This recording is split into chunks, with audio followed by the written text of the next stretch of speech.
world, and you see what's happening with respect to trade and the United States. We are being respected again.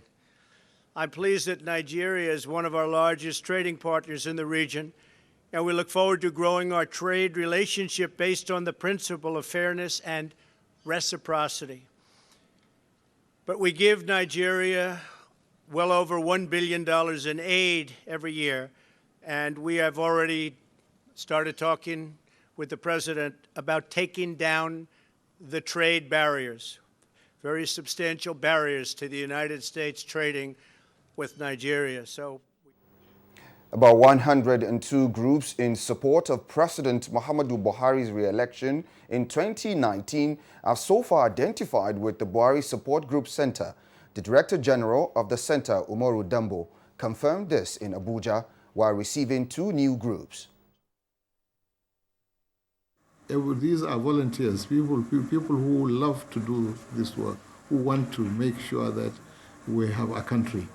We have a country free of corrupt people. We have a country free of all these killing. The Buhari change, the political change is real, and it is the grassroots that created the support base. And the technical audit report submitted to the National Economic Council at its meeting in Abuja indicates that 526 billion naira was not remitted to the Federation's account by the revenue-generating agencies. The report also contains another $21 billion not remitted. When there is no cost recovery, NNPC clearly give us the number of 30, 33 and 35 respectively million liters per day. That's the consumption of Nigeria. But now in the new regime of the cost recovery, NNPC is claiming 60 million barrel and 60 million liter, 65 million liter a day, which we said no. And finding a lasting solution to the incessant clashes between herders and farmers was the thrust of a special town hall meeting organized by the Federal Ministry of Information and Culture. This became necessary given the growing concern the situation is attracting. The recent spike in the number of clashes between farmers and herdsmen are not unconnected with demographic, environmental. It will be too simplistic and indeed a distortion to attribute the clashes to ethnic and religious reasons. The above and other factors affecting the herdsman has made him vulnerable, and thus he sees himself the only capable person of safeguarding his income. NEMA is redesigning the settlements in the villages to bring more communities together so that people don't live too far apart.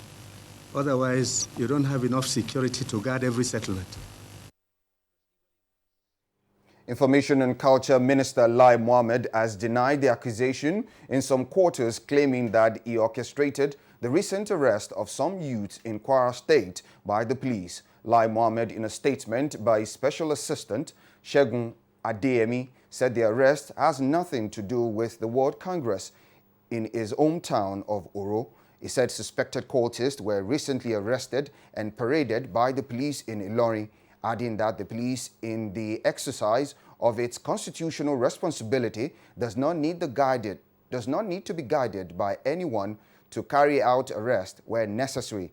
Concerning the outcome of the election in his Oro Ward 2, Lai Mohammed says he has made his observation on the conduct of the election known to the appropriate party authorities, in line with his strong belief in the rule of law.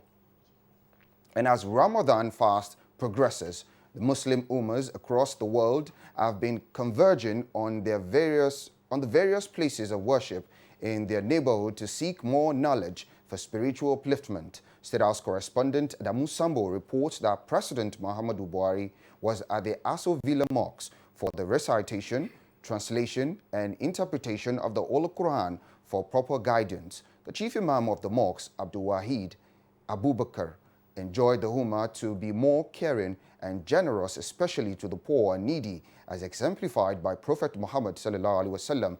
He expressed gratitude to Allah for freeing the president of his ailment and wished him good health.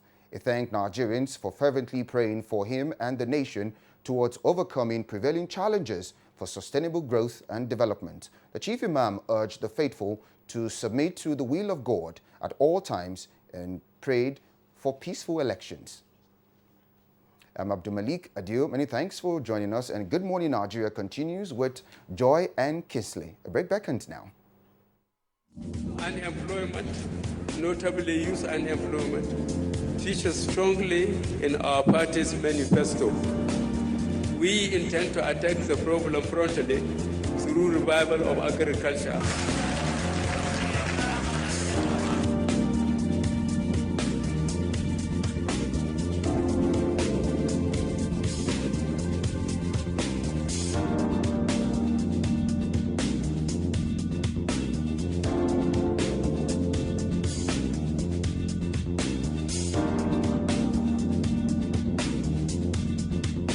The 30K is going a long way.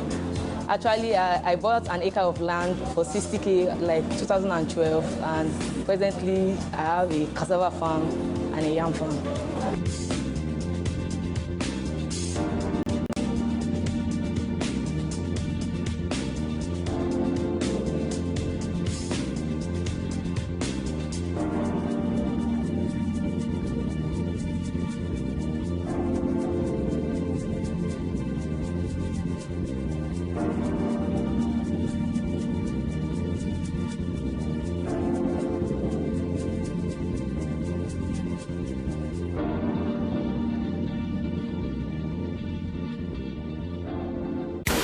Don't bring Nigeria wire to this. Lie. Most of us believe in buying anything foreign. We believe that if a product is imported, then it must be better.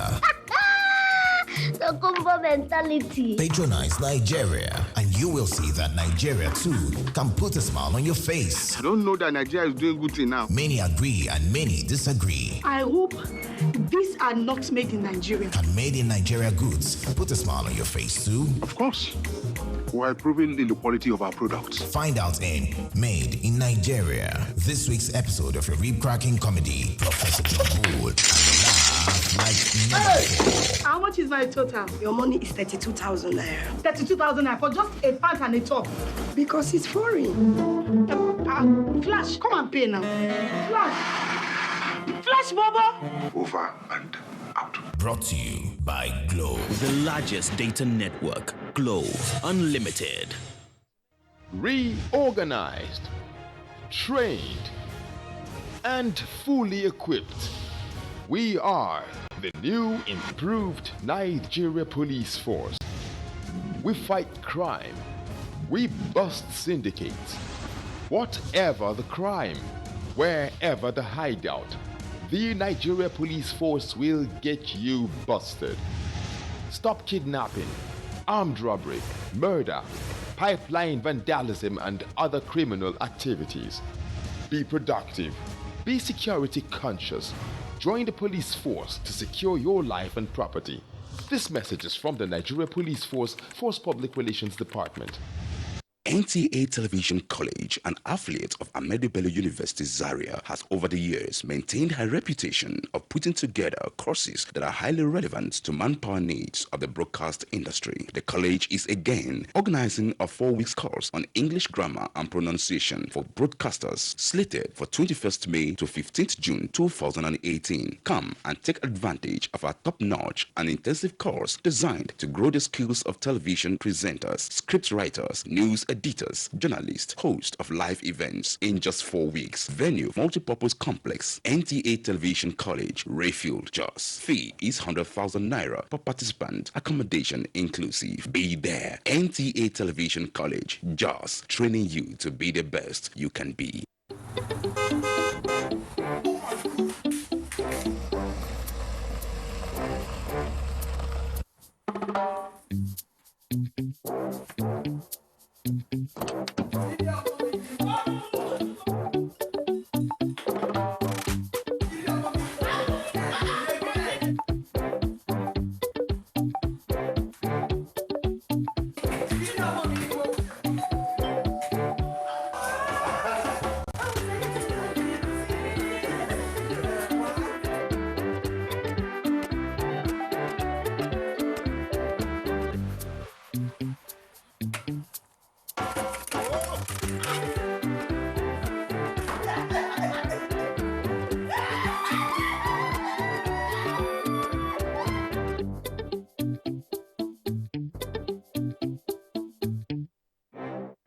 Airtel, the smartphone network.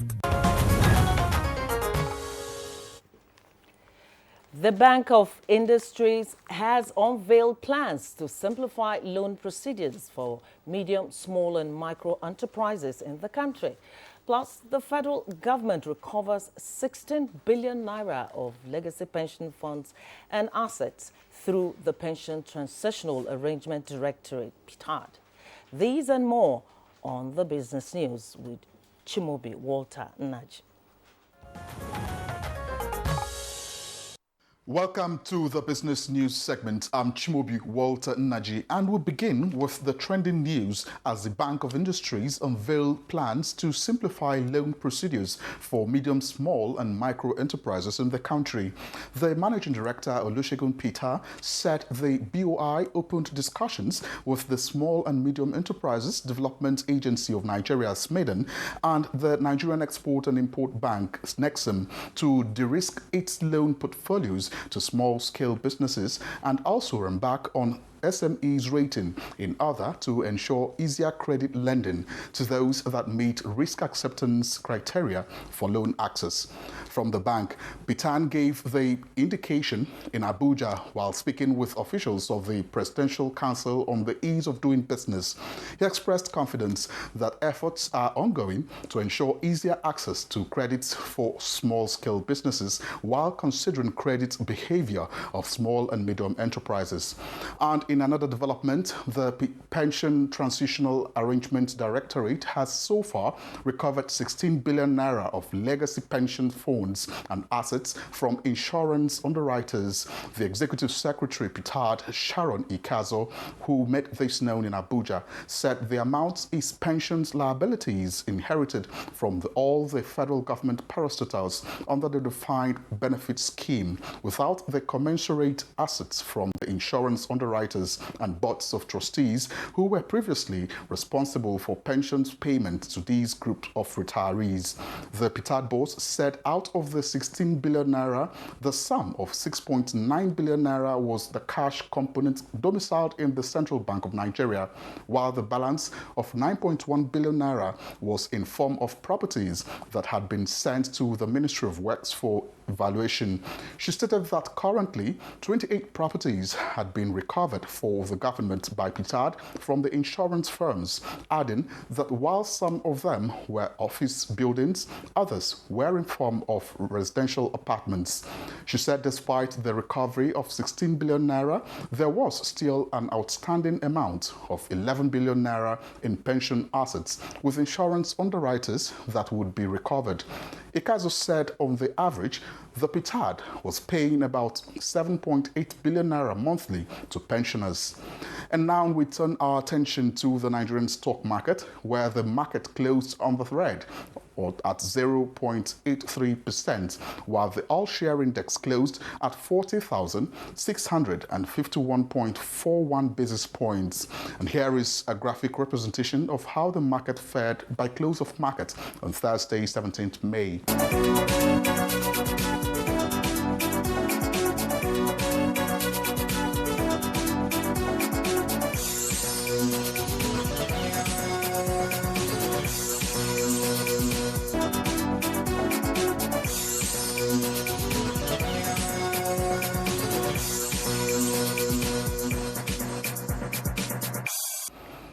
And that's it on the Business News segment. I'm Chimobi Walter Naje. Thanks for watching. All right, thank you very much there, Chimobi, for the business update on Good Morning Nigeria. Next for us now, we'll review the headlines on the front pages of some of today's newspapers.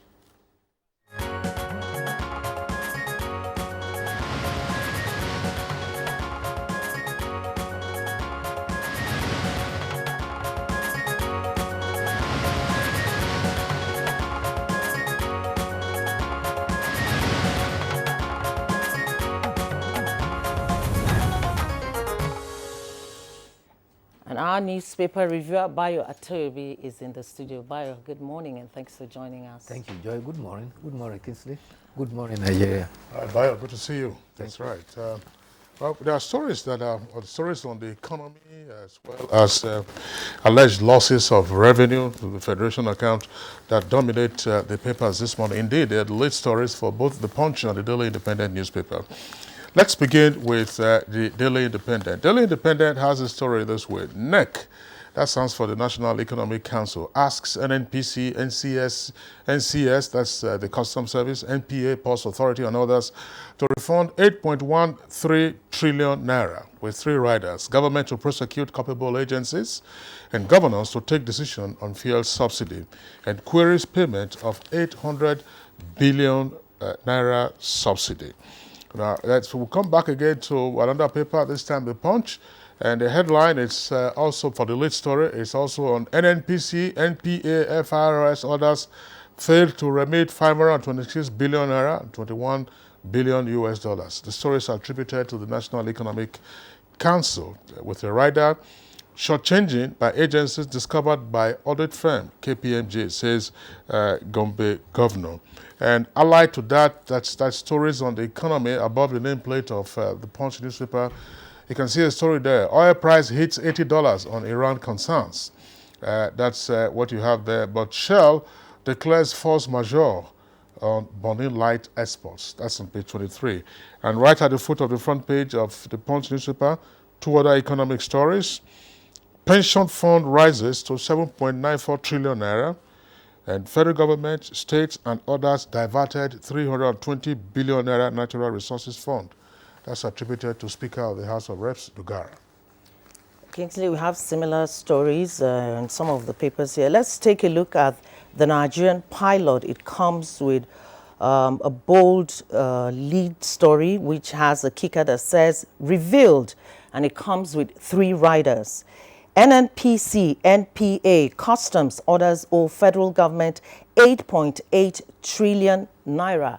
And that comment is attributed to NEC, that is the National Economic Council. Subcommittee to look into details. Those criminal in nature will be handed over to AGF. And that is also attributed to Dankwambo. For details of that story, head to page 4. Below the picture story are a couple of stories too. Don't link me or Saraki with suspected cultists. That comment is attributed to Governor Ahmed. 21 governors, deputies receive double salary allowances, senators group. Let's move on quickly to this day. The lead story there says, governors seek to take over fuel subsidy payment, and it comes with a couple of riders. Move could end inefficiency, craft shortfall in NNPC remittances to Treasury. NEC uncovers fraudulent non-remittance of 526 billion naira, $21 billion by government agencies, recommends indicted agencies for prosecution. That's the lead story for this day. Bayo?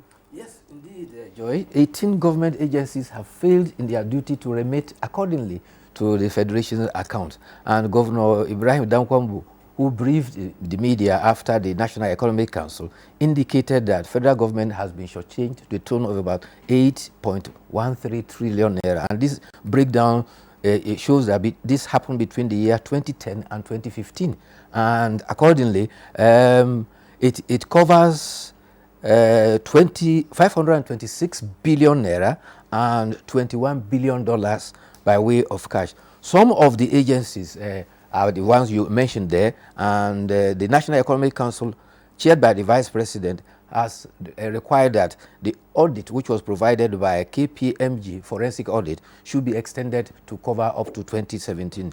Meanwhile, under the auspices of the Governors Forum, they have expressed concern and are actually demanding that the Nigerian National Petroleum Corporation should stop payment to the Federation account. Henceforth, they are required to pay to the Department of Petroleum Resources as stipulated by law.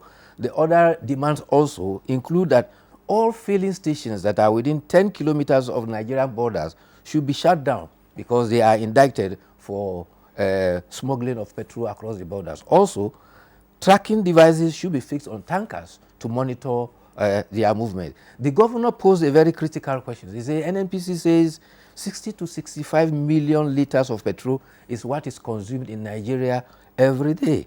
But their international partners indicate that Nigeria, Cameroon, Ghana, and including Niger, all put together, cannot consume more than 35 million liters. So where did the NNPC get its figures? So there are a lot of contentions there, and the Governors Forum want to be directly involved with these remittances, and particularly also the issue of subsidy, which is crept back and is now referred to as undercover expenses. I don't know, no, or recover. Or recover. I don't know whatever name we call it. But well, there are pertinent issues, a number of issues that have been raised there with the agencies that are affected. Will also have the opportunity to respond to the various points that the National Economic Council has raised, as well as the Nigerian Governors Forum. A number of matters that are embedded in all of this. But of course, this is because our economy is still largely funded by a monoproduct, that is namely oil. If we had diversification in full bloom, I'm sure some of these issues will be less so. But accountability is crucial. Yes. And I think that's an important one. Joy, I believe so. Right. Yes, that's right. Okay, let's take a look at another very important story. I'm sure Joy has it in the papers that she has. It's the one on the Johesu strike, and it's right here on the front page of the Daily Independent newspaper. That's the first column from the left-hand side. You can see it there where you have a panel of 3 headlines there. It says, court orders Johesu to end strike and resume work immediately. That's the Daily Independent. Court orders Johesu to end strike and resume work immediately. Federal government Johesu meeting end in deadlock again. That's, of course, that's a rider to that story, taken up from page 5. 2 other related stories, this time on health, above the nameplate of the Daily Independent. NDLEA impounds 4 tons of tramadol tablets at Lagos Airport.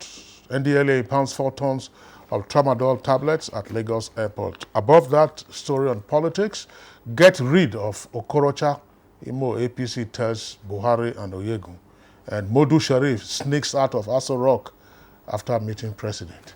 Interesting. Yeah, that's another story you have there. No, the stories are not actually, the stories you just read out are not on these papers, but there's something quite interesting and fascinating here, which says, Commissioner queried for donating shoe polish kit to youths, and action embarrassing. This is attributed to Governor Shetima. I remember this story has been trending on the social media for a while. I'm sure you're familiar with that story. Yes, the commissioner launched a project and provided kits for young men to become shoe shiners across the state.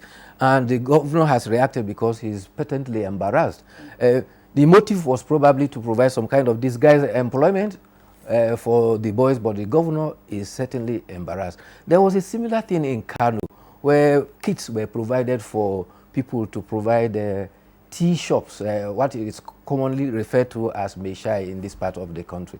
Again, it is some of the half measures that are put in place to tackle the massive unemployment problems. Yeah, but I think, what went wrong on the social media in terms of the photographs that were published showed that, it seemed to have been passed off as employment, but as you just indicated, it's disguised unemployment. If you are a shoe shine, that doesn't, well, of course, it's good. It keeps you going. In the meantime, you have, maybe that's their starter pack, to get going, but it is the political capital that perhaps somebody was trying to reap out of that has yes, and some people have argued that that is not strong enough to empower people at that level. Absolutely. Yeah. Absolutely. On the Johesu story, the president of the Nigerian Industrial Court has directed the partners in the dispute should critically meet and reach an acceptable and amicable solution, because in the words of the court, they are to save Nigerians who are bearing the brunt of the strike. And part of the conditions the court gave were, 1, the Minister of Health and Minister of Labor and Employment should set up a committee to address the issues raised by the health workers. Secondly, the President and Vice President of Johesu should attend such negotiations, and the negotiations should take into consideration what the law of the National Salaries and Wages Commission provides for. You recall that the Johesu went on strike on April 17th, and their demand, among other things, include an upward adjustment of what is described as CONHEAD, that is consolidated revenue for health services, and upward review of retirement age from 60 to 65 years. All right, Bayo, very quickly, two other headlines. They are related, again, from the front page of the Punch newspaper. It's an earpiece beside the nameplate of the Punch newspaper, and it comes with a kicker: killings. We don't have enough soldiers to guard every middle belt village, says federal government. With a rider, bandits and herdsmen killed 13 in Kaduna and Benue. That story is in greater detail on page 7. The story is similarly on the front page of the Daily Independent, and it's framed as 10 killed, many missing as bandits attack Kaduna communities. With a rider, herders, farmers crisis. Miyetti Allah exonerates federal government, blames governors. That's on page 40 of the Daily Independent, from which we're also taking our editorial this morning. And the editorial is on page 16. As I said, Daily Independent, the headline is "The Ban on Codeine Importation." The paper welcomes the ban by the federal government on the importation and production, I believe, also. Production, yes, it's not just the importation, it's also the production inclusion of codeine as an additive in cough syrups. That's right, Bayo. So the paper, of course, is welcoming that. So let's... well, the worrying is certainly the issue of killing. Everybody is apprehensive about the killing. 10 more persons have been killed in Biriningwari, and the sad thing is that it happened just a few days after the Chief of Army Staff launched an operation Idon Rainy, and he charged the soldiers to take the war to the bandits and rout them out of their holes. And in Benue State, just 2 days after the Vice President visited the internally displaced person camp and was giving them assurance that security will be provided for them to move back as soon as possible to their residences, 3 persons were also killed in local government. However, in Abuja yesterday, at a town hall meeting, Miyetti Allah categorically blamed the governors for the escalation in the crisis between the herders and farmers. According to Miyetti Allah, they say that yes, the herders are acceptable to the idea of ranching. However, there has to be something on ground, and people have to be trained and to be aware of this before it can go on. It says that they blame the chairman of the Northern Governors Forum because Miyetti Allah claims it had already sent a proposal about how to end all this crisis to the Governors Forum, but nothing has been done about that. But meanwhile, the editorial about codeine is very imperative because it is in pursuance of the policy of government to ensure that these drugs that have become impetuses for drug addiction among the youth are eliminated from the cycle. However, one positive development is that National Agency for Drug Administration has now been allowed to return to the ports. It will go a long way to address the challenges of importation of codeine, tramadol, and other drugs that are supposedly prohibited. All right, Joy, I think that's the most that we can take. But of course, as I said, with the story with regard to NNPC, customs and the non-remittance and so on, particularly with respect to NNPC, I think there are corporate governance issues therein that ordinarily should be addressed. It's not just the governors can say what they have said, the National Economic Council can say that, but if you do not have the appropriate framework for the corporate governance of that entity, and then you follow it religiously, obviously you continue to have these issues. Obviously, they are all provided for in the Petroleum Industry Governance Bill. There are 4 of them. One has been passed and it still has not even reached the office of the president for assent. And 3 others are still in the work. But however, the other concern is that politics, Ekiti, 40 candidates will be in the starting block when the election runs in July 14th. 40 of them. Oh, that's interesting. That will surpass what happened in Anambra. Yes. If you recall, Anambra, there were 37, presumably representing the 36 states and the Federal Capital Territory. All right, Bayo Atoyebi, that's the much that we can take. Thank you. We hope you enjoy your weekend, and then we'll see you on Monday. All right, it's Good Morning Nigeria. We are live on the network service of the Nigerian Television Authority. We have, of course, 2 topics to discuss today. Violence against men in Nigeria. There have been fatalities lately, plus, of course, some matters arising from the anti-corruption agenda. Hate speech is not a joke. It incites genocide and crimes against humanity. Most of Africa's civil wars are caused by hate speech from one tribe against another. We don't want it here. The Nigerian government stands firm against hate speech. Under no conditions whatsoever should we tolerate or excuse or justify hate speech or hateful conduct of any kind, especially where such is illegal. There's no doubt that the resurgent push for separatism, as well as the rising cases of ethnic and religious disharmony, are all traceable to the growing phenomenon of hate speech. One nation bound in freedom, peace and unity. Nigeria, one nation, one people. This is a public service announcement brought to you by NTA.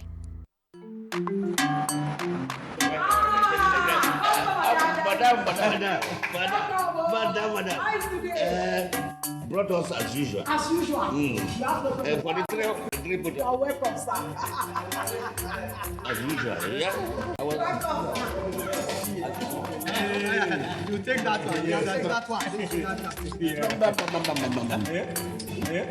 You don't understand? We want Nigerian homegrown rice. Finish. You don't have. Join the rice revolution today. No other rice that tastes like Nigerian rice. Are you sorry? That's the Nigerian rice we are talking about. Chocolate made in Nigerian rice. Healthy food. I'm going to bring Mrs. Mobo to come to chocolate rice of made in Nigeria here. And see how it are made. Correct. And how they are cook it. Correct.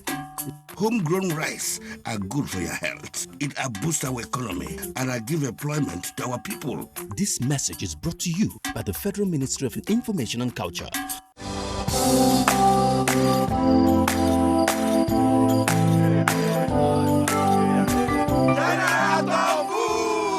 Hold it!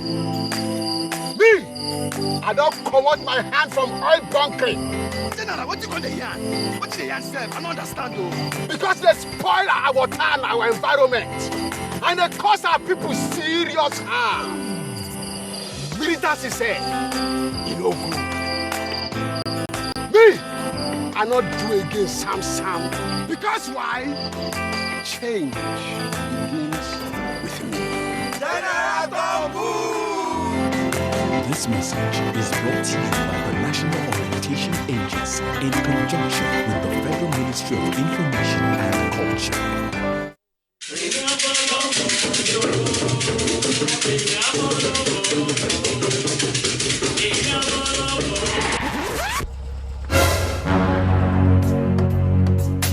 If you know that money, hide your face. You can call me small doctor. Ọmọ ya teacher. Wọ́n ti gba penalty lọ throwing.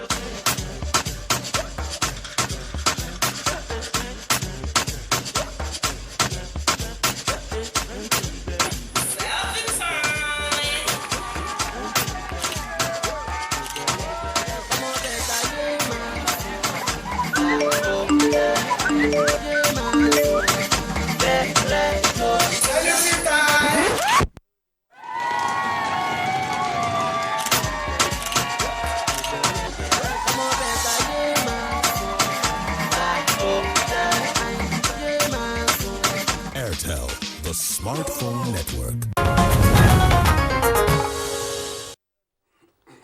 Thanks for staying with us on Good Morning Nigeria.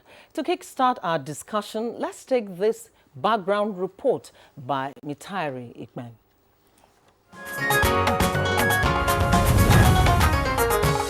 Last year, there was a popular case of a woman who allegedly stabbed her husband to death in Abuja.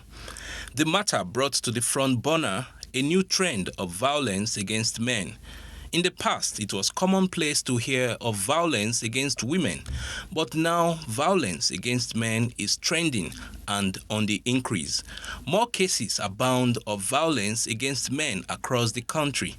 Also, last year in Lagos, an auxiliary nurse was reportedly arrested by the police for allegedly stabbing her 32-year-old husband to death. More recently, there was yet another instance of an alleged husband killer in Lagos, when another woman allegedly stabbed her husband to death and cut off his genitals in the process. The trend perhaps becomes worrisome considering the fact that the suspected perpetrators and their victims are supposed to be soulmates.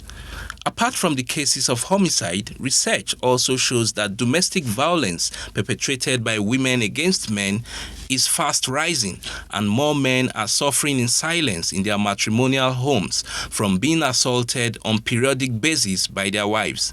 While the trend on violence against men has been attributed to instances of uncontrollable rage, shared jealousy, infidelity, and several other factors, there are questions begging for answers.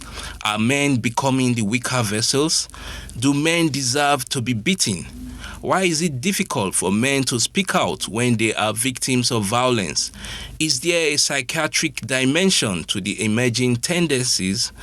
These and other issues will be addressed by guests on Good Morning Nigeria shortly.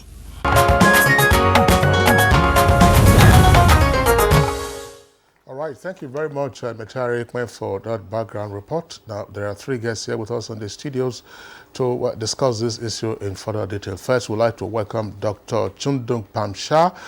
She's a sociologist. Dr. Shah, pleasure that you are with us on Good Morning Nigeria today. Thank you for having me. Also here with us is, of course, the face on Good Morning Nigeria, where we've seen him whenever we're discussing issues related on psychology. Law Mefo. Law Mefo is a forensic and social psychologist. Pleasure that you're with us Thank again. you. Thank you. Okay, and also here with us in the studios, another familiar face. He's a lawyer, Esther Uzoma, also a human rights activist and national coordinator, Proactive Gender Initiatives. Good to have you. Thank you very much. On Good the morning, program. Nigeria. All right, Joy. Yes. Yeah, that's why you have three ladies here and two gentlemen on set. But I can assure you that we'll discuss this topic constructively, Kingsley. Fine. I mean, that is not in doubt. You know, some of the visuals, some of those disturbing visuals that we saw a moment ago, of course, would seem to, in a sense, highlight the significance of the topic that we are discussing this morning. But perhaps we should start by just asking, what is happening? How do we construct what we have framed now as violence against men by women? Let's begin with Dr. Shah.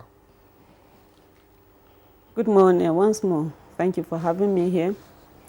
What constitutes violence generally is an act or any behavior that is aimed at hurting, injuring, or scaring, or even leading to the death of another person, individuals, or groups of persons, in the cause such a person or group of persons might be prevented from carrying out what they desire, or they are made to do what ordinarily they wouldn't do. So I think in a nutshell, that is what, on a general note, constitutes violence against persons in general. All right, let's hear Law Mefo's views on this issue. What would you describe as violence against persons? Well, from psychological perspective, yes, we are looking at physical and emotional harm here. That's it. You know, any act, generated by one against another that aims to inflict psychological, emotional, or physical injury constitutes violence. And you find it because some people, when we talk about violence, they limit it to physical violence when you raise your hand or a stick against another. No. In psychology, that constitutes only a part of the problem. Emotional harm is even more injurious, than the physical harm. When you batter a partner, a friend, or another emotionally through your conduct, the words you speak, can be as cutting as any knife, as any machete can find anywhere. And they leave deep emotional scars. And you may not see those scars as you would see in the case of physical injury, but they are there in the person's mind all the same. And they shape the behavior of the individual. And in the process of that behavior modification based on that, you can get counter reaction, you can get counter violence, because action and reaction, are equal and opposite in many cases. So the point I'm trying to make here is that when trying to establish what constitutes violence, look at the two dimensions, the psychological dimension and the physical dimension. That's it. Now, from your definition of emotional harm, could we say that could also lead to the physical harm we Sure. see? Oh, sure. That's what I mean by saying that action and reaction are equal and opposite. When you inflict emotional injury, when you hurt an individual through what you have said, right? It's a kind of harm. It's a form of violence.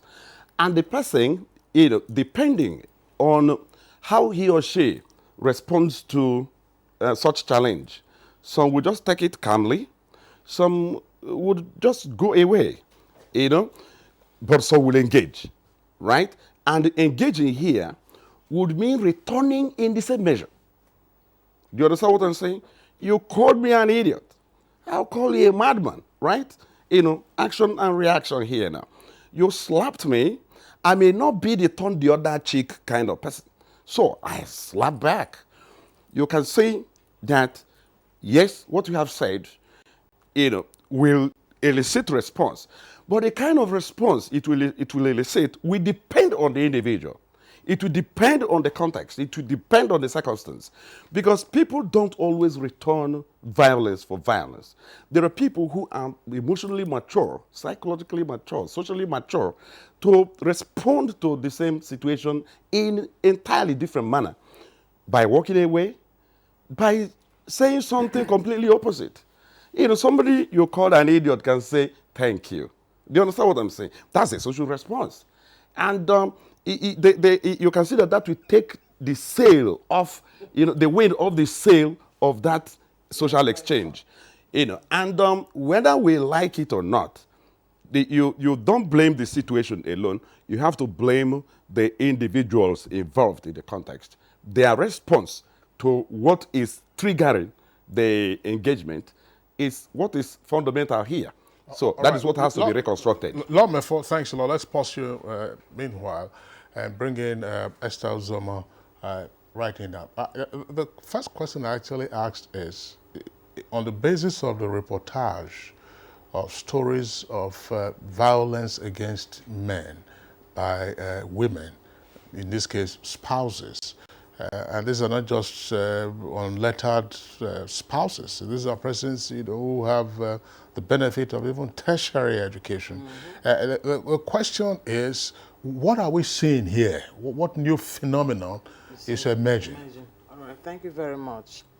There's just one aspect of this violence that is not being brought to the fore, and that is forced economic dependence.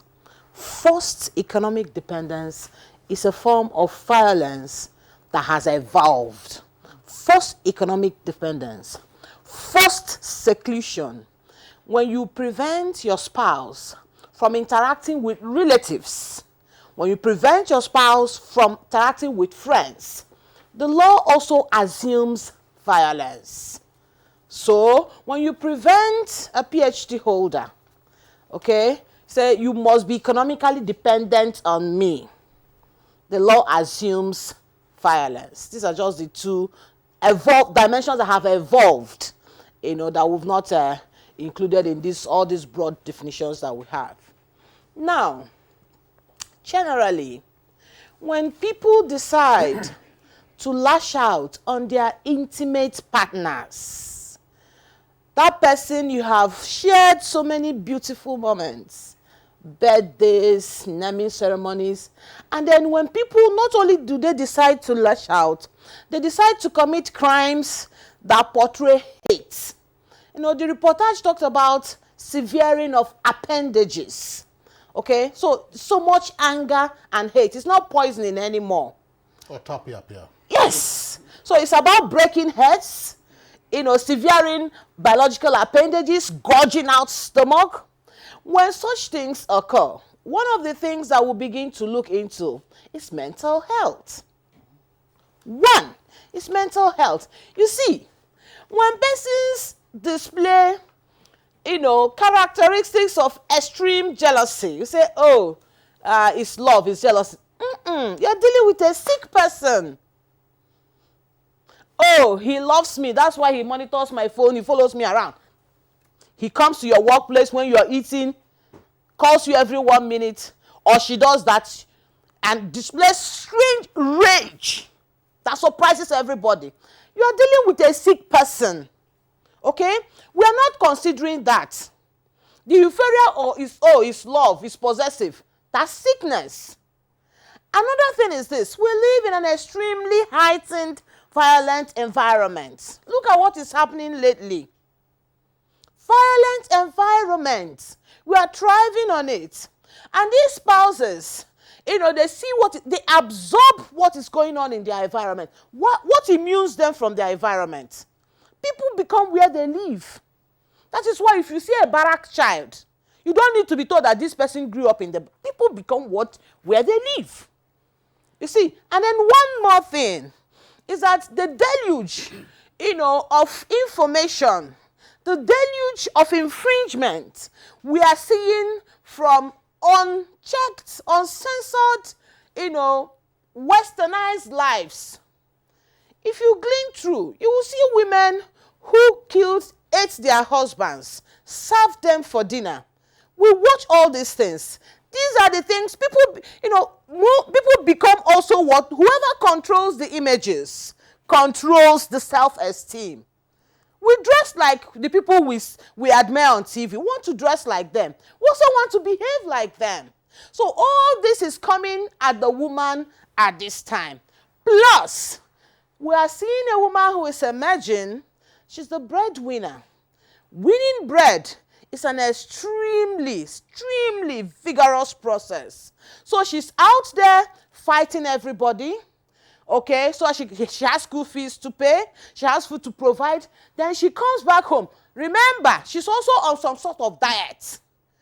Okay, all these things are coming up on her. And then there's a God in the house that needs to be worshipped. And then every small thing she just cracks. Let me take you back a little, Esther. You know, some people will argue. They'll say to you that in the past, we had women who were like the breadwinners in the house. We had women who were taking care of the home front and no one knew what was happening. And we didn't have this level of violence at that time. So what is different? Where did what has changed the situation? Thank you. In that past, actually, dear sister, we had women who were goddesses.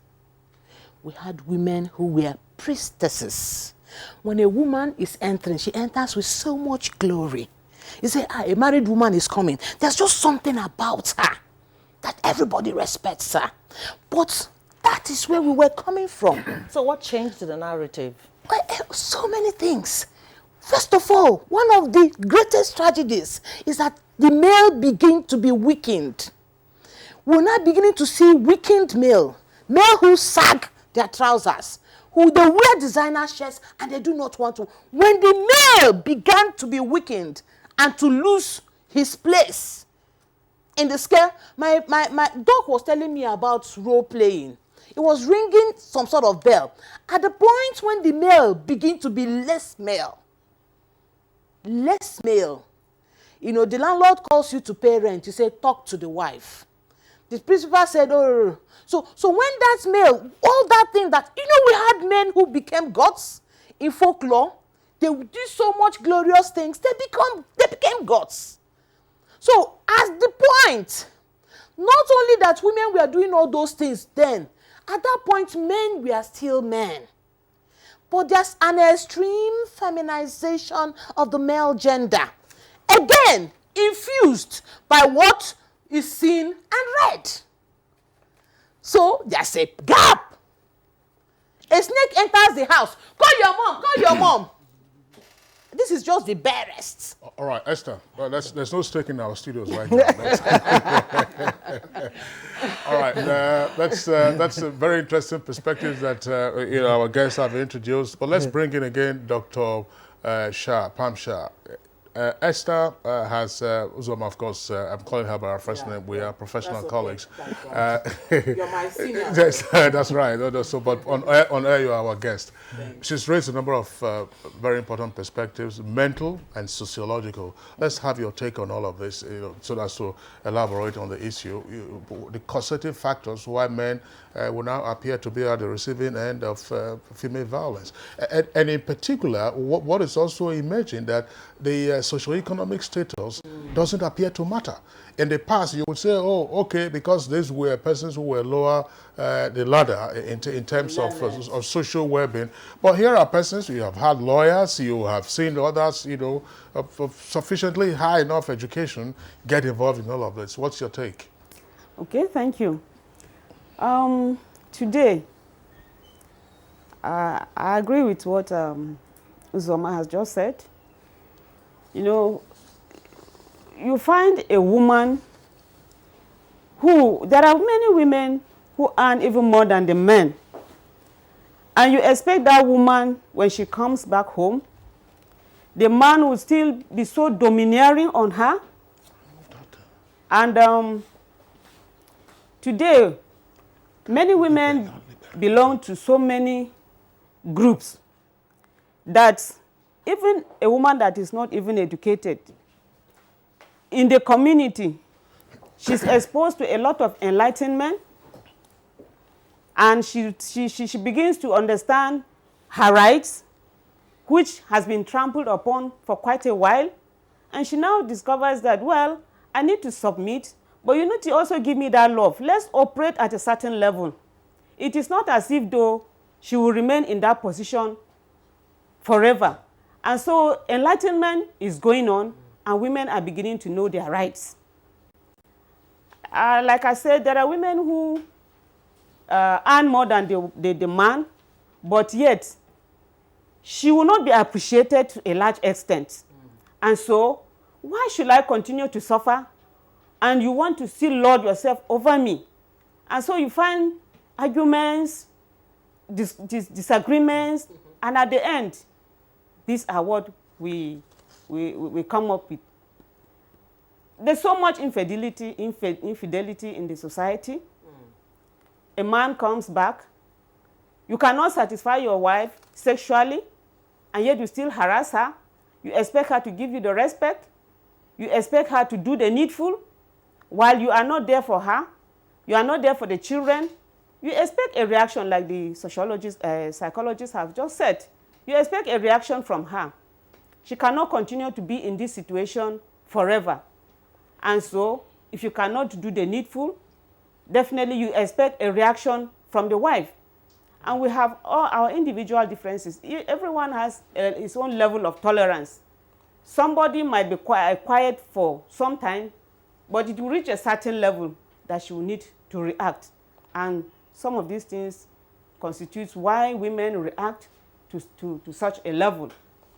So, Dr. Shah, are you attributing these reactions to globalization and women pushing forward in Nigeria today, or has it got anything to do with the fact that they've been pushed to the wall for too long? Well, of course, to a large extent. I've said women are more enlightened today. Women are more educated. They've been at the background for long. And so as women are more exposed, and so you expect such enlightenment to reach that level that they will react. All right, let's go quickly to Law Mefo. I want us to look at the perspective of men not speaking out for a while now, and then all of a sudden we hear about these cases. Has it got to do with our culture where a man is expected to just be a man and keep quiet? Well,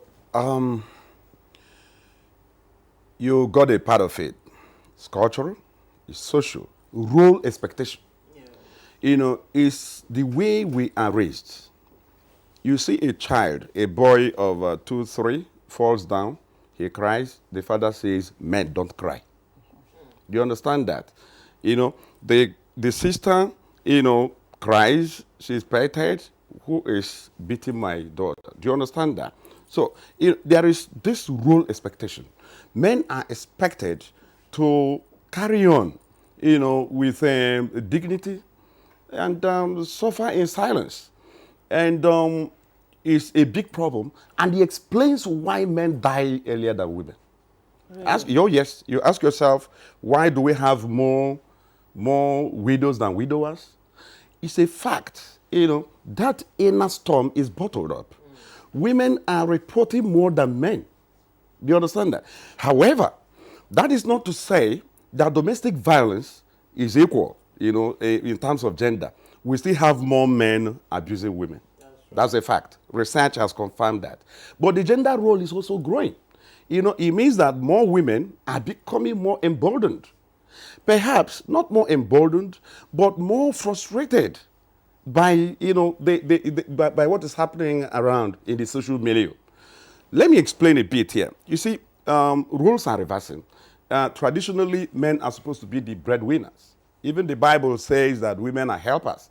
But, you know, many more women are winning the bread now. Do you understand that? You know, Lady Esther here talked about, you know, men losing their masculinity, right? You know, in terms of their capacity to discharge that cultural and social responsibility. Women are taking that up. If the woman has to pick the bills, the woman has to pay house rent, the woman has to pay the school fees and all that, she is becoming more of the man in the family. Now, in a situation where the man is overwhelmed, is there anything wrong with the woman coming in to support? No, there's nothing wrong with that at all. You see, the problem has to do with social immaturity, right?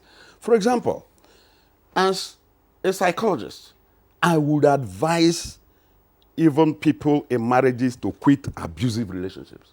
Abusive marriages should be dissolved, as far as I am concerned. Do you understand that? But our culture does not permit that. Our religion does not permit that. So people are trapped, suffering in silence. And you know, women have a way, you know, they carry on, you know, in quiet, you know, fortitude, not, you know, wanting to be seen to be complaining all the time. As they are doing so, the anger is whelming inside. One day it will just explode.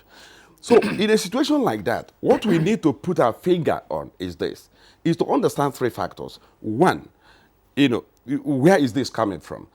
Globalization, globalization, it means that we are learning the wrong things, right?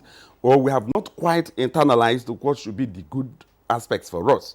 So that it is globalization cannot be held responsible. It means we have not utilized globalization properly.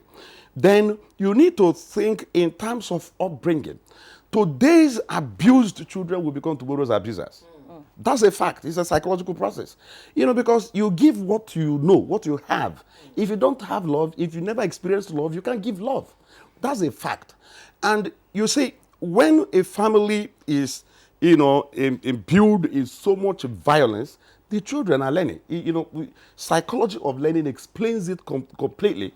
What you call conditioning, both operant and classical, you are being reinforced by what you're saying in the family. In other words, a boy or a girl can grow up believing that the abused mother, the abused father is only normal. All right. That is normal. Yeah, Lamefor, thanks a lot. But I would like us to return some of the points ticked off by Esther Uzoma with regard to the mental, environmental, part of which you're already discussing, and if you like, transcultural issues. You have 2 mental conditions that can precipitate this. Yes, I would like us to focus on that because you talked about, say, listen, some of the instances that have been reported, and the last one, of course, you know, being the husband, you know, being at the receiving end, of course, he passed away, and the grisly nature of the incident itself, where, to use Esther's, you know, very elegant words, is external appendages, you know, were caught, and they're actually placed in his hands. Yeah. I mean, that tells you, because for somebody to have done that, level of anger, anger, whatever it was. So, how do we explain this in the context of the violence that we are seeing? Infidelity, jealousy, and mental issues. In a nutshell, you see, break the shell. Yes, you say you have untreated psychological and personality disorders. That's right. Right? Untreated, undiagnosed. You don't even know it is there. The person suffering it doesn't know. Yeah. What are these disorders? You have, for example, you have what you call compulsive obsessive disorder. Bipolar. It's basic. Yes, things like bipolar, particularly compulsive obsessive disorder. Yes. You momentarily run into a fit of madness, right. and you lose control. That's right. Do you understand what I'm saying? You lose control, and your response at that time is very critical. So if you are not socialized to be able to take such in your stride, violence can result. More often than not, the deaths we are seeing here may not be intended. It may be coming from the rage. Do you understand what I'm saying? And that is why after the incidents, the individuals regret. Somebody will say, what have I done? Where am I? What is going on here? Do you understand that? They are not acting it out. They are not pretending. It's the state of the mind. When you have a problem, men, for example, we don't want to report that we are suffering certain things, right? How do you get help? Women, the same. How do you get help? When you have a case of bipolar, when you have a mood swing, between depression and mania, do you understand what I'm saying? One thing is at play, anger. I prefer to see anger, as manifesting in two ways, in aggression and depression. So people who are depressed are actually angry. That's right. Angry with themselves, angry with the situation, angry with the environment. Those who are aggressive are also angry. The only thing is that they have externalized their anger.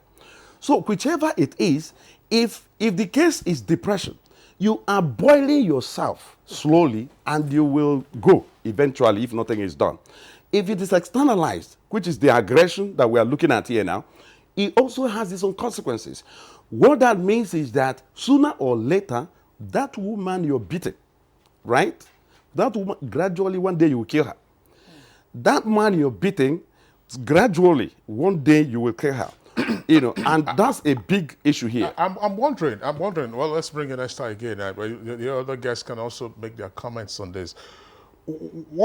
This is not just, a fit that somebody gets into a fit and then you have an explosion, a volcanic eruption of temper, and then this goes on. But if it appears to be premeditated, I mean, you go to some of the stories that we've heard, you go to purchase a knife, you sharpen the knife, you keep the knives, in a secluded place, and get in touch with other people to tell them that, life is so sweet, carry on with life. Premeditated. Alternatively, a woman boils pepper, hot pepper. You are not that you want to use it to prepare a stew or other. You are preparing it, say as soon as he comes today, he will get his bath. Yeah, somebody goes to purchase acid. Alternatively, the more silent ones that we don't hear reports, or tapia. When they sell this is a rat poison, for those who do not know, it's been banned. This open sale has been banned in some of the markets. A woman goes to buy it, and of course, because the man is vulnerable, his meal gets laced with it. So, how do we explain this premeditation? You see, like my brother Lomefo was saying, the tragedy of a depressed human being is that they are extremely courteous, they are very civil. If they are eating food and you take that food from them, they'll say, meanwhile, it's repressed anger. They are extremely cautious, very civilized. I'm telling you, that is the tragedy of this mental state. I had an experience, for instance, and I have my client's permission to share this. Her husband usually beats her. On this particular day, the woman woke up after so much beating and bruises and said, you cannot, she used the word, cannot beat me again. So from morning, she started sharpening her knife. When he came back in the afternoon, she was still sharpening that knife, pouring water. When he now came back at night, he ate dinner. She was still sharpening knife. And then he called me in whispers, say, come, come, come. I said, I can't come. He said, come before something happens. I saw this woman in the kitchen. From morning, she has been sharpening that knife. What was going through her mind? Sharpening that knife. This man confessed. I'm talking about a recent happening. Confessed all his sins, undertook. In fact, that night he parted with 500,000. I said, bring it, let me appease this knife sharpening woman. You know, that was how all that, after so much drama, that was all. So that's abuse. Every day you beat, tomorrow you beat a woman, she loses her pregnancy, she sleeps with you again, conceive, you beat her, she loses that pregnancy. Where do you think all that anger is going to? She makes you dinner, she passes you. Where do you think it's going to? A woman by nature is a nurturer. She nurtures things, she incubates things. And then it gets worse when you now isolate her with that primary group that will help her, other women, where she will just vent and talk. You say, oh, don't gossip with anybody. But she's venting. And so she stays in your house. We have a time bomb ticking. So that's peer pressure or peer influence, Dr. Pamshar? Well, maybe let me add a little to what she has just said. Culturally, the man is expected to be the strongest, the provider, he should be relied upon, and so on and so forth. And so, for a woman to come up with this aggression, like she has said, she must have been nursing it for quite a while. And so, you know, she will feel if I should just confront him directly, it might not all go well with me. So we can see that even from the clip, they will look for a time when the man will be taken unawares. Secondly, like you just asked, you know, the home front plays a very great influence on children. You have children, you have to be a role model to them. In as much as you batter their mother, there's a likelihood they will also learn to batter in the future. I have an experience where a man had always been battering his wife, and the woman has been nursing the problem. She came to me and she was telling me, I spoke with the man for quite a while. He didn't leave such an attitude. And so I had to call the children. I told them, please, I want you people to sit your father down.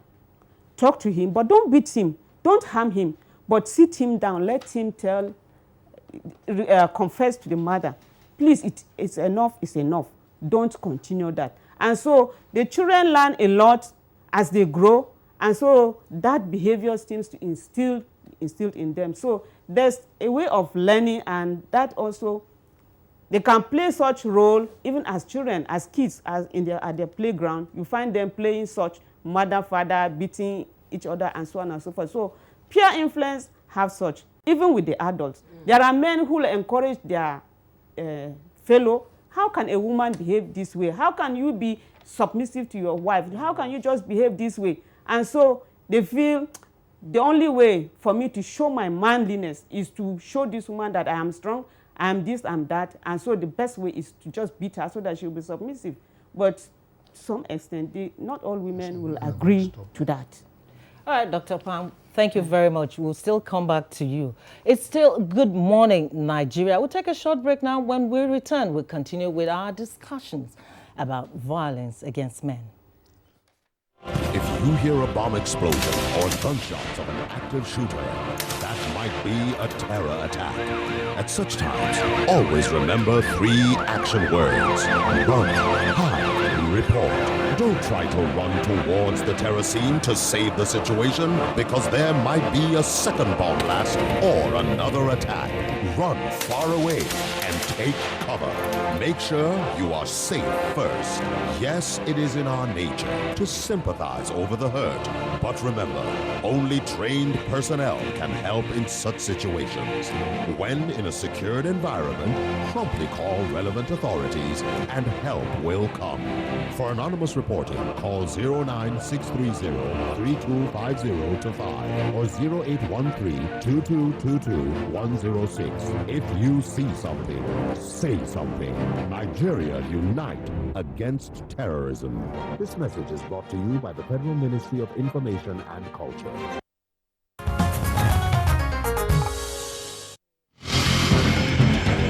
The Nigerian Television Authority News 24 channel, your dependable all-round news station, offering you world-class news programs, documentaries, spotlights, promos, and information highlights. Take advantage of our network reach and advertise your interest groups and services with us. NTA News 24, first equals with digital broadcasting. You can reach us on channel 21 terrestrial TV and channel 101 on the StarTimes platform. For more inquiries, please call correct 0803 618 9986 or hang on 0803 379 0884. Join us today.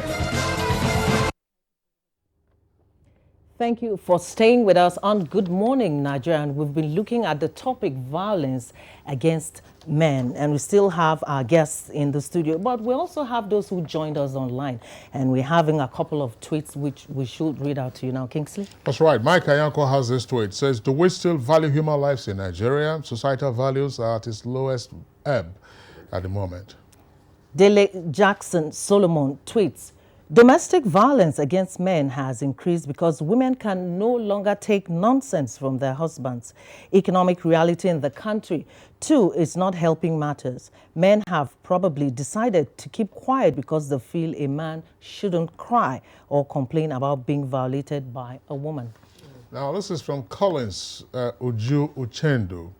Bitterness and jealousy are largely responsible. Many women got married to men not because of love, but because they wanted their last name. And if the man is not serious, they live with bitterness of settling for less. Love is forgiving and enduring. There's another one from Dele Jack Solomon, and he says the hospitals should develop a policy for domestic violence. Medical schools may need to lay special emphasis on domestic violence in their curriculum to make doctors more comfortable in dealing with such cases and also develop high index of suspicion. Austin has this tweet. The socialization of men requires them to be strong, so they feel ashamed to speak out when faced with domestic violence from their wives or partners. My view is that most men suffer from emotional violence, which is worse. And this one is coming from Festus Akimboyowa. He says, violence against men is growing at an alarming rate in Nigeria, and it is sad that there's bias or lack of concern when dealing with male victims. Perpetrators of violence against men should be dealt with harshly, and more should be done to help victims. Cecilia Okoroma tweets, most younger men marry much older women for financial gain. When they abuse the marriage, they get violence in return. Law Alpha C tweets, a physically stronger woman can take advantage of a man who is feebly built and beat him up at the slightest provocation. When there's an unnecessary gang-up of women to mob a man or even extract every dime in his pocket can constitute violence. That's financial violence, I believe. Now, this is Pastor Monday, Pastor Arisha Monday. And the only way to avoid violence among couples is to allow God to be in control of our marriages. And when God is involved, there will be mutual love and respect. All right, those are the tweets that we have, but let's return to our guest, Lord Mefo. Now, in terms of, I mean, it could be the case that once there's prolonged bottled up anger, it will uncork at some point. But usually, what would be the telltale signs that violence could get extreme? Because people can quarrel, I mean, they can have some misunderstanding and so on and so forth, which is normal, you know, as they say, as close as the teeth and tongue are, they still quarrel. So what are the telltale signs to watch out for in a relationship, man and woman, that to say, look, this might get, or this could get out of hand? Yeah. One fundamental factor to watch out for is how the individual deals with frustration. Yes. You know, we're all frustrated one way or another. You know, and frustration simply means not getting at what you want, and you know, as and when you think you should. In any relationship, it happens. Expectations are shattered every now and then. You know, even not returning home when you're expected to return home can be a problem, a big one. in the family. The question is, such frustrating situation or condition, how do you respond to it? That's the foundation. If your spouse, man or woman, reacts violently in a rage to little provocation, even when you tease, do you understand what I'm saying? As a friend, your wife is a friend. She's first a friend before she becomes your wife. Your husband is the same. So you can joke, you can tease, you can do all that. Some men and some women don't take that. It's a problem. So when the individuals are not prepared to deal with situations in civilized, manner, taking things often out of context, is a problem. When an issue comes up and you start making reference to what has happened even years ago, it is a problem. When issues come up, you're making reference to the spouses, a family, brothers, mothers, and so on and so forth, it's a problem. For example, I have seen one or two women who would ask, is your mother still alive? When they want to talk about marriage. They don't want to marry the man if the mother is still alive. The situation is like that. Because of, a daughter-in-law, mother-in-law relationship, it's very frosty. Now, we need to work on. That's an issue we have to pursue someday. Honestly, you have to. Yes, mother-in-law, it's a big issue here. But that is changing gradually. Yeah, well, we hope it does. Yes. You need to really examine that, because it's a big issue. And you see, when you have a scenario where the husband or wife are no longer talking, there is a big problem. You keep malice. Right? You keep malice, against your husband, against your wife. It's a signal, right? Especially when you are no longer talking. Do you understand what I'm saying? There is a small quarrel, and in the morning, the woman says, good morning, dear. You don't respond. The same way, the other way around. There is a problem. That is why even the Bible says, don't allow the sun to set before you settle such problems. So communication. You need to finish the matter there and then. It's better to have a short emotional outburst over a matter you don't like. It doesn't matter how bad it is, but decide it there and then. Say your mind. Don't bottle it up. Let the other person know how exactly you feel. But in doing so, do not join issues. Do not move away from the issue under consideration, the issue of the moment, and begin to drag in other issues. Once you do that, your spouse will also bring others in, and the violence can erupt, and the situation can get complicated and worse. Even marriages can break. If your head is not broken in the process, marriage itself can break based on communication. Life and death are in the power of the tongue. All right, we'll come back to you on something related to the issue of communication shortly. Let me go quickly to Esther Uzoma. He raised a couple of issues, and taking off from the one about communication, I want us to also look at the issue of infidelity. If you go out for a vox pop now, most people will tell you that what we're having now, especially the latest trend where men are becoming victims, they attribute it to the issue of infidelity in marriage. And it's on both sides from what you hear from the public. As a human rights activist, what are your observations? Well, infidelity, this is a morning program, but sex is the oldest factor. It has caused wars, it has brought peace. I'm talking about world wars. It has provoked world wars, also brought peace. That's why people intermarry, for instance, when they want at the altar of peacemaking. Infidelity per se, for me, might not really be the issue. So much is happening. What for me is a problem is, how do we interpret, external happenings and internalize it? Yes, and what conditions us to interpret happenings around us, are a whole set of factors. Sometimes the infidelity might play a role, That man, you go outside, today you are talking to Ijoma, tomorrow you see Ifoma, next day is Mobe, and then you are telling your wife, oh, these people, and then she will say, leave him, that's her. No, she doesn't like it, so. But you say, oh, my wife is not the jealous type. Hello, don't fool yourself. Just that you ain't seeing it. You understand what I mean? Men like to, they say, I'm just friendly. These are my friends. All your friends are females. But you don't say she's not the jealous type. You are just not seeing it. Okay? However, there's an issue I want to contribute to that my colleague raised. Spontaneity. For us to get to jump to the question of, to the end role of saying you are guilty, we have to establish that the perpetrator has had the ability to appreciate the nature and quality of the act. In the absence of this, that mental rails, you find, yes, we find that some people who commit these gruesome crimes, the law will set them free.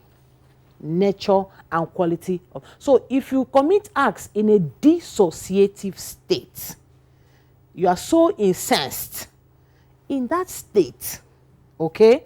Believe me, there's that lack of mental capacity that will have to blend with the physical act. So infidelity per se is just it's a quagmire, it's a bouquet of factors, but not necessarily just infidelity. All right, Dr. Pamsha, again, tell us something. How can the telltale signs of potential gruesome violence be identified and managed? Okay. From the word go, we've seen marriages contracted online. Somebody you just saw on Facebook, you get attracted, and you've never seen each other, and you are there proposing each other. Right. That is a very big issue that today you find out that after marriage, 2-3 days, the marriage is no longer there. So we expect people to really have what courtship is, face to face. Let me see you, see me. Let's study each other. We might not be able to study very much, but at least we are able to discuss. Communication is very vital. We are able to discuss. I know some bits of your weakness and you know mine. And what strength can we derive from each other before we start talking about love and even getting married? So we also need to know that people need to a large extent, control their emotion. It is not everything that one must just get so much outrageous and reacting too high that at the end you get regretted. This name calling, harassment in public, not allowing your spouse to associate with friends and so on and so forth, all these things must be discussed and to a large extent be able to manage such. In the home, the man and the woman contributes, and so there's the need to appreciate each other. Let that issue of too much domineering be less. Operate as partners, intimate partners. If already you are married, you are already intimate partners. And so that control and that domineering tendency should be less as much as possible. We've talked about age gap in marriage. We talked about maybe somebody tweeted that a lady who is far of age than the man. It also applies to the other way around. Maybe the girl is very small. Somebody who is supposed to be the father getting married to a very small child, I will call it. If you are able, maybe at the age of 50, you are getting married to a lady of 16, 17 years, that's a child to you. Do you expect the same as a woman who is mature to give you that respect and treat you as a husband? And so there are some of these factors needs to be put in place to avoid to a large extent these outrageous or outbursts battering of men that we witness today in the Thank society. you very much, Dr. Shah. Let's go to Lawmaker quickly. I want us to also take a look at the issue of societal pressure, family pressure. You know, a lady is turning 35 or between 35 and 40, she's not married, and they're putting so much pressure on her. When are you going to get married? Parents are saying, I want to see my grandchildren. And so she's forced into a relationship that she's not ready for. Has that factor? A very big factor, because when you marry out of necessity and not out of love, there is already a big problem. You know, for that marriage to work, you have to work out a way of loving that man and woman. No. It's the only way, because without love, there's no way two can be together. You have to agree to make a union work. So if you married out of sympathy or out of societal pressure, it's a bad beginning. It can be cured if the two are determined to make their relationship work. It can be cured, but it's already a very big issue, a very bad point to start with. In marriage, like the sociologist was saying, the issue of compatibility is very important. We want to be sure that you'll be able to manage my excesses. I will be able to manage yours, so that the areas of disagreement will be less. That will make our journey a bit easier than when we have more issues dividing us than bringing us together.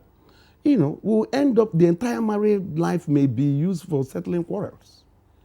You know, and you see, when we talk about violence, domestic violence, nagging is the simplest. Do you understand what I'm saying? Because the woman finds that manner as the only way to get back at you if she can't beat you. Do you understand what I'm saying? Men are usually physically stronger, usually, right? And even where there are some instances where the man is physically stronger, but the woman is still dominating him based on his own personality type.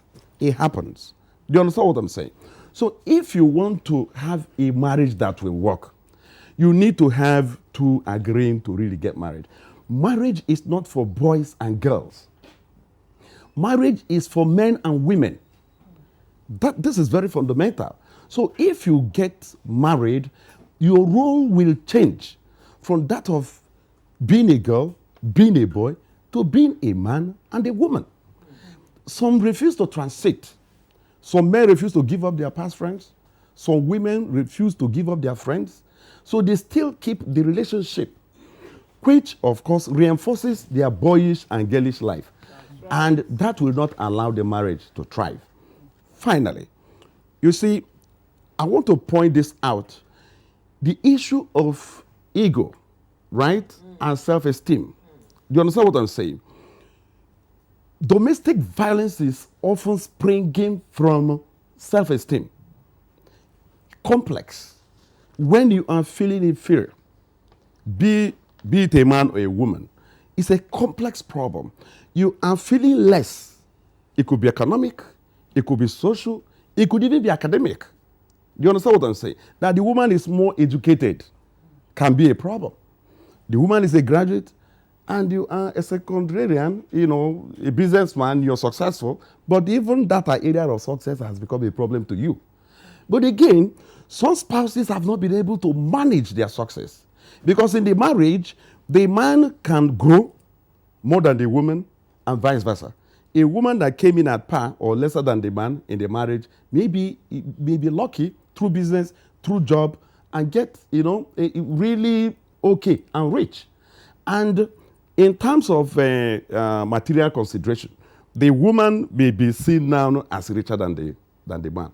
But all this is a matter of context. It is how you interpret it. Do you understand what I'm saying? Because, because I had we said that you have a problem when the woman is richer and she's the breadwinner and all that. It's the interpretation. If the woman rubs it in, no man will take it. If the woman rubs it in, you understand what I'm saying? Well, I'm the one doing this, I'm the one doing this. You, what are you even bringing to the table? What are you bringing into the house? Then there is a problem. There is a problem. Right. The man may begin to look for succor out there. And then that will also create another problem. A bigger one. Okay, all right, Lord Mefo, thanks a lot. Let's go back to our viewers who have sent in their tweets using the Twitter handle on the screen at NTAGMN. Sonny Michael Amakoji, one of our regulars, is back again and tweets. Before, it used to be violence against women, and they always cried out, but the narrative is changing. While condemning this ugly development, I wish to tell the women folk that gender mainstreaming agitation is almost achieved, and it is high time they turn the new leaf for peace to reign. And this one is coming from Comrade Ngala. He says violence against men is becoming rampant. Advise men not to look for other women apart from their wives. Festus Akimboyewa tweets, just as violence against women is unjustifiable, violence against men is equally unjustifiable. We must all agree that violence against men is a problem that needs to be urgently addressed. Dele Jack Solomon tweets, domestic violence against men should be regarded as a very serious offense. This should include abandonment, refusal of food, and withholding of sex. Amino Halero tweets, some men are the cause of violence. But he doesn't explain why or how some men are the cause of violence. As Uzoma, while indicating her first comments, did touch on some environmental factors. Look, all around where women or some women see many instances of violence that probably go unpunished. And then there is also the media influence. If people have access now to all kinds of cultural things on television. I mean, there are some television, particularly some of these cable television channels, where all that they show will just be women who are also killers. That's right. And you find women who are on death row or who are serving long prison terms, and there's usually a detailed explanation of the step-by-step process that the women took in committing those offenses. That's right. Now, is this influence seeping into dangerously into our cultural fabric? Of course it is. Of course it is. Look at where we are right now. Way back in the day, you had the privilege of the mothers, the older women, the older men who surround a young couple and literally nurture that relationship. But here we are in the cities, isolated. People now get advice from cable TV or from talk show. You see, from foreign lands, you see all sorts. And then these are the things that mold, on a subliminal level, mold the behavior of the individual. Mold the way the individual interprets, her environment. Of course it is coming in. More so, in our society, we lack social structures. We have an almost non-existent welfare system. You see, so if not for recently, a woman will go, she's maimed, and her breath is cut off. All sorts. You go to a police station, they say it's domestic. And then she goes back again. She goes to her religious leader and say, oh, my grace is sufficient, endure. You understand? And then she's doing something else, that is bombarding her with, listen, you have alternatives. You can do this. She begins to change. But talking about alternatives, these same institutions that advised us in the first place to stay in these marriages are the same institutions that say you shouldn't involve family members because they are seen as third parties. Exactly. That brings to the fore, the confusion, the quagmire. So you see a woman who is crying out for help, where does she go? She's nursing a baby. Of course, she takes it from TV. She takes it from the talk show hosts. Oh, definitely. She listens to it today, listens to it tomorrow, listens to it. I don't know. Esther, let me pause here and bring in Dr. Pamsha. Dr. Pamsha, can we draw an analogy here from the kind of dangerous socialization that we are seeing? For instance, if you recall some years ago when cultism was gaining the ascendancy in tertiary institutions, part of their initiation process was a parody of the kind of initiation that the mafiosi used to undertake for their members, either in Italy or in the US. Some of the movies that people had watched about Charlie Luciano, Lucky Luciano, or they had watched about Joe Valachi and several others. You know, those were the kind of things that the boys were doing in getting their members to be initiated into secret cults that took them nowhere. So are we seeing this kind of negative socialization arising from the cultural outpourings of some media offerings that we also have, particularly on cable television? Well, and if so, what do we need to do? Well, the institutions have become learning grounds for some of these kind of behaviors.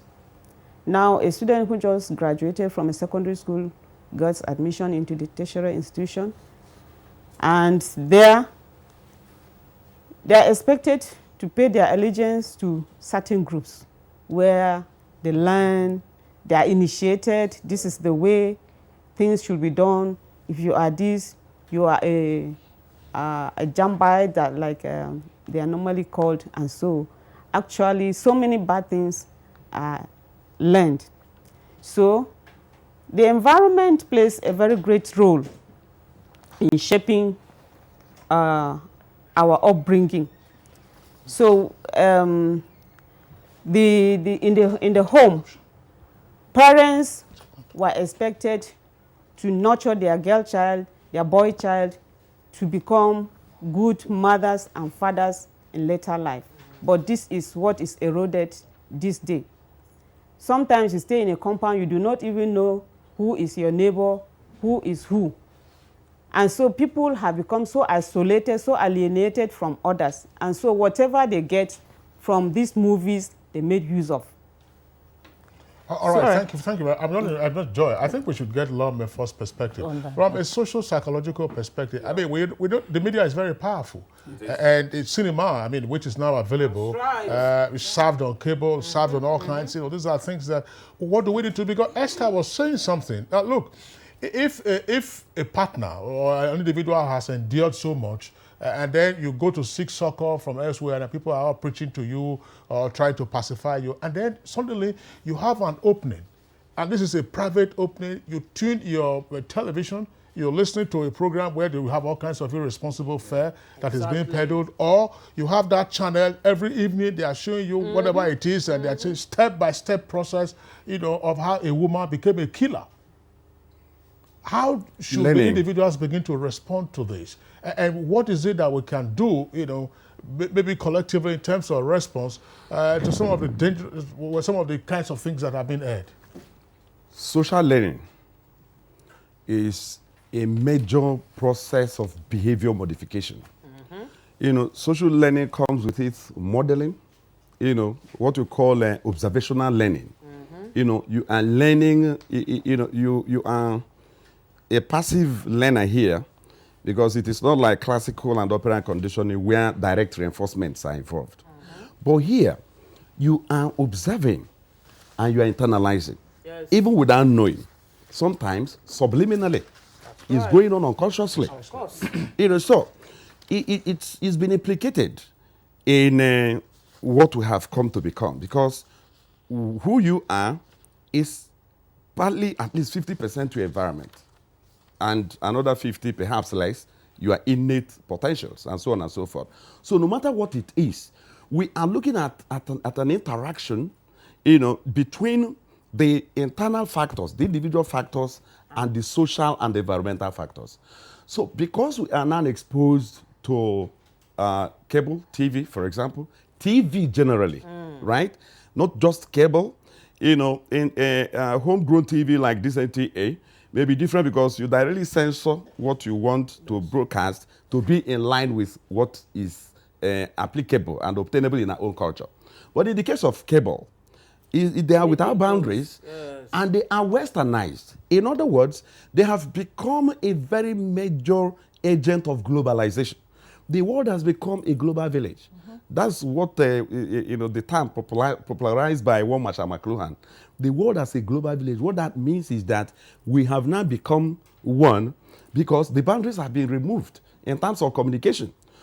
What that means in itself is that in the unfairly globalizing world, what is coming from the West is what is consumed here. It's a big problem, good and then bad. Now, when you talk in terms of and we also see that in crimes. Yes, Come on, that's the system, yes. and then our policing system hasn't grown sufficiently to match and then surpass the kind of crimes that we want. That's the problem. I'm sorry to interrupt. No. You're quite in order. The unfairly globalizing world is throwing all this up. We are at the receiving end. Yes. Parents are lost in the shuffles. They don't know what to do with their children anymore. You don't know what your children are watching, with their phones. The phones we're talking about here now, no longer Android phones and so on and so forth. A Nokia Touch of 2,000, 3,000, 5,000 naira, you can now have access to the internet. And they are watching, they are reading all sorts, right? What do you do? That's the question. That's right. We go back to the drawing board. We have to get back to the family. It's the family we have to arrest. If we understand that this is a clear and present danger, then we have to teach it. We need the parents need to get involved in the life and social activities of their wards. Do you understand what I'm saying? A mother should no longer feel ashamed to discuss with a 30-year-old daughter of hers about sex. You need to talk about this because you don't teach it. She's learning it from somewhere else. So you need to engage. You need to discuss this. You need to open it up and let them see the consequences early enough. Experience is not a good teacher, even though they say is the best teacher, because the experience examines you before it teaches, right? That means your failure will come in advance, and some of the failures are irreversible. For example, a girl that gets pregnant at the age of 13, because the father is harsh, there's no communication in the family, she tries abortion by quackery. The girl may die. If she survives, she may have her womb irreparably damaged. You can see a problem like that. Communication, we need to go back to the family. The families are losing it. Parents are losing the strength. How do you reconcile a father that watches, a 16, 17, 18-year-old daughter picked and dropped by men? And because of the economic condition, the man is not saying anything about it. It's happening now. So we need to get back to the let's bring in Esther. Esther, I know that there are a number of perspectives that you may want to bring, but one point I would like to drop so that we can get your closing thoughts on this as well. Violence. I mean, we all get provoked from time to time, but as Lobmef also indicated, self-control. How can the individual manage self-control despite mental pressures or otherwise? At some point, even a mad man, it is said, or a mad person has moments of lucidity and sanity. Well, that is where the law comes in. The law comes in as that, the umpire, that factor that restrains men or human beings generally and curtails their excesses. We cannot afford to have weak institutions, criminal institutions, or, in our criminal jurisprudence, the implementing institutions cannot afford to be weak. Left to the human beings will attempt things at their pleasure.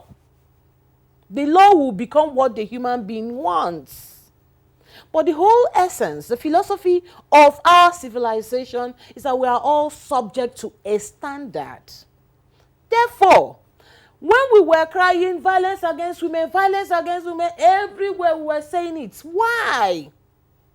Because we were saying, bring this person to be subject to the law. Bring this man to be subject to the law. Because when people see that individuals are brought subject to the law, believe me, it cuts their excesses.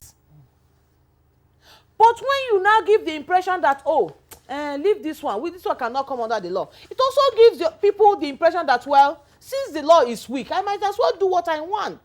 So the law has to come in strong as that one singular factor, that common denominator that checks our behavioral excesses. Because left to human beings, they will always attempt things at their pleasure. Now, Esther, apart from the legal and family perspective, I mean, this is a situation that requires collective approach to solving it. We're in the age of media convergence, that is obvious. Now, from the media perspective now, because we're looking at homegrown solutions, what should traditional media in Nigeria do to help in changing this story? What we are doing now is fantastic. We will talk about it, we demystify it. You know, we'll talk about it, you know, talk about the pros and cons, what is happening. This is a fantastic, you know, one of the fantastic solutions that we can proffer. Thank you very much. Yes. Thank you. Let's get the thoughts of Dr. Pamsha. We understand there are some other tweets that have come in. Maybe Joy, we'll take those tweets, you know, because the tweets are many and we are pressed for time. And by the way, we have had to shelve the other topic on anti-corruption. If you recall at the beginning of the program, we had said we were going to discuss anti-corruption as well. But considering the level of interest that violence against men has generated and the very articulate points raised by our guests, we decided to put that on hold. Joy, I believe that we have other tweets. Let's take those tweets right now. Yes, let's take this one coming in from Aminu Haliru. He says, some men are the cause of violence as they fail to attend to domestic responsibilities. Cecilia Okoroba also has another tweet. There are so much pressures, demands, and competition in marriages these days that bring about aggression and violence. And Sani Michael Omakoju tweets, in some homes, some women pay the bills due to economic hardship. The man's refusal to bow to the woman may lead to violence. All right. This tweet is from a handle called France. Are you Francis or something? But it's France here that we have. And the tweet is as follows. Any woman who beats her husband needs to be examined. I don't think any reasonable woman will even think about it, let alone lay her hands on her husband. And let's take this one quickly. Last from Moses Hassan. I agree that violence against men by women are 90% started by men. It is, you have the concluding part there? No, well, that's, yes. It says it is also related to when women earn more than their husbands and tend to be disrespectful. There's another one there from Tima. Let me just take this one. Okay. It says both parties have reasons for violence. We all know that women have fragile hearts and their tolerance level is low. No, that's not what our guests have said. Their tolerance level is actually very high. They bottle up things, and then before you know it, you have a volcanic eruption. Well, that's the much that we can take. We would like to appreciate our guests, three guests who've been with us here in the studios. It's always a delight having them. Dr. Chundung Pam Sha. This is a sociologist. Yeah, well, maybe some relationship with Chinese. I'm sure the linguist will have to study that and then tell us. Thanks a lot for being with us on Good Morning Nigeria. Thank you very much. Big appreciation also to Esther Uzoma. She's a lawyer and human rights activist and national coordinator, Proactive Gender Initiatives. Thanks a lot for your insights. Thank you, King. Law Before, forensic and social psychologist. Always a delight having you. Good morning. Thank you, my brother. Thank you. Thank you, Joy. Okay, so that does it for our conversation. We had to, as I indicated, bridge it into a single item conversation. Now let's go to our complimentary segments. And Joy, I think we're taking sports, I believe, yes. And we're starting with sports. Let's join our sports decks for details. Super Eagles Team B coach Salisu Yusuf has invited 23 players for Tuesday's friendly match with the Europa League winners Atletico Madrid of Spain at the Godswill Akpabio Stadium in Uyo. The Nigerian Football Federation announced on Thursday via a press release. The mostly home-based squad also includes players from overseas such as Holland-based Rio 2016 star Sadiq Umar, Austria-based Al Hassan Ibrahim, and the Nwakali brothers Chidi Ebere and Kelechi based in Scotland and Holland respectively. All invited players are expected to arrive at the Bolton White Apartment Hotel, Abuja, on Friday before the contingents move to Uyo at the weekend. Akwa United's title hopes suffered a hitch after they were handed the 2-0 defeat by El Kanemi Warriors of Makurdi in a rescheduled Nigeria Professional Football League Matchday 15 encounter in Maiduguri on Thursday. The hosts, who were battling to avoid the drop, took the lead from the spot in the 11th minute through Michael Ohanu. It was Ohanu's third goal for El Kanemi Warriors since his mid-season switch from Kwara United. The Promise Keepers remain in 7th position with 29 points despite the defeat, 8 points behind leaders Lobby Stars, while El Kanemi Warriors moved from 17th to 15th in the table. Rafael Nadal swept into the quarterfinals of the Italian Open on Thursday with a ruthless 6-4, 6-1 victory over Canadian teenager Denis Shapovalov. And for news on the foreign scene, let's join Mohammed Natala. The World Health Organization is to hold an emergency meeting to discuss the risks of Ebola spreading from the Democratic Republic of Congo. A panel will decide on whether to declare a public health emergency of international concern, which will trigger a larger response. At least 44 people are believed to have been infected in the current outbreak, and 23 deaths are being investigated. Cases emerged in a rural area, with one now confirmed in the city of Bandaka, a city of about 1 million people, which is the transport hub of the Congo River, prompting fears that the virus could now spread further, threatening the capital Kinshasa and surrounding countries. And that's Good Morning Nigeria today. Join us for another edition on Monday. Till then, I am Joy Osiago. And I'm Kingsley Osadolo. I enjoyed appreciating you being with us today. Enjoy the rest of the day. And then, of course, have a lovely weekend. We're back same time Monday, that's 7 o'clock in the morning.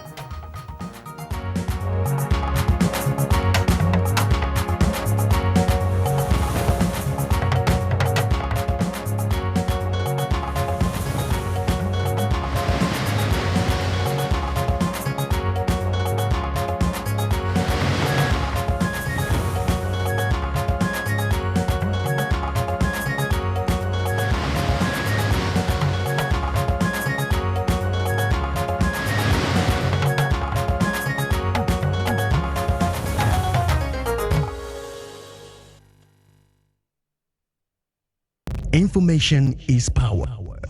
Everyone wants power. So feel powerful with the NTA News mobile app, the one-stop information center. Real news at your fingertip.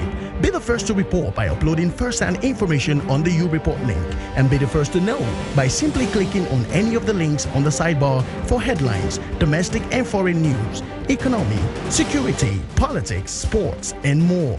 Stream live on your smartphone and tablets and stay connected. It's pretty easy. Simply download NTA News app from your Google Play Store and you're good to go. NTA News mobile app, your app.